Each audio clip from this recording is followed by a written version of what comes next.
All right, let's talk about that basket of deplorables comment. Oh, we stepped in it there, didn't we? Or did we? Let's analyze and discuss. So I'm sure you already know, but Hillary Clinton in a speech referred to half of the Trump supporters as a basket of deplorables. A basket of deplorables. Now, it's already being compared to the Mitt Romney 47% comments, but there are some big important differences between this and that, starting with the fact that the Mitt Romney 47% comment, first of all, was accidental. Second of all, was recorded, to a group. And 47%, he was talking about half the country, 47% of the entire nation. Hillary Clinton is talking about half of the Trump supporters. So roughly half the nation. That's a big difference right there.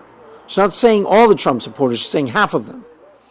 Now, one thing I've noticed about Hillary Clinton, and this is pretty clear if you've been paying attention, is she doesn't make mistakes like that.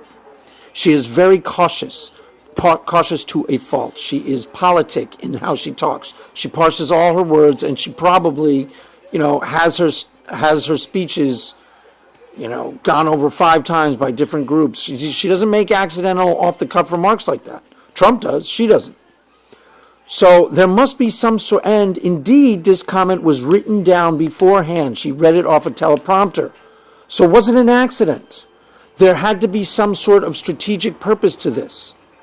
Now, what would be the strategic point of saying something that is potentially, insulting the voters of the United States of America? Is there a strategic point? Is it a good point? Is it a good strategy?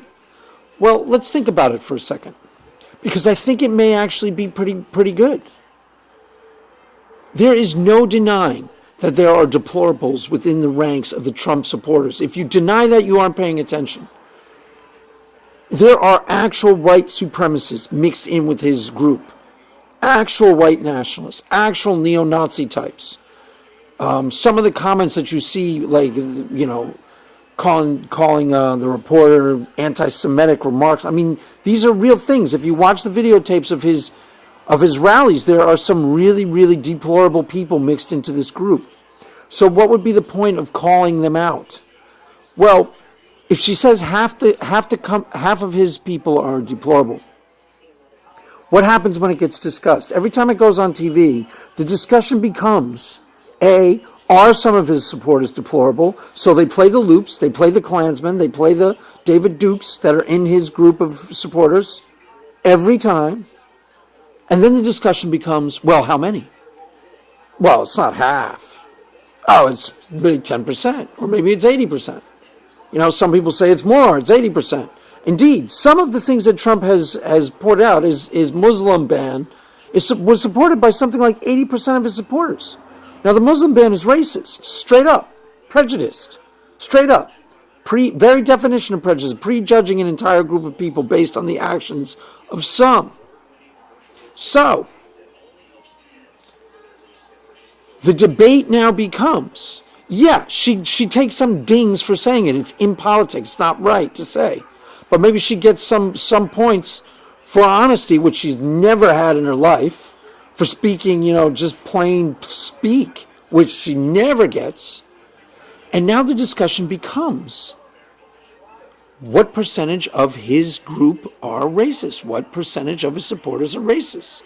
Yeah, we go, she shouldn't have said that. I'm appalled that she said that. But then we start talking about, well, are his supporters racist? And how many?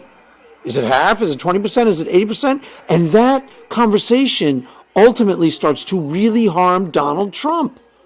So this may actually be a really, really, really smart strategy.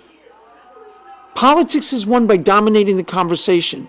If the conversation is dominated by certain subjects, it's going to favor the Republicans. If the conversation is dominated by certain subjects, it's going to favor the Democrats.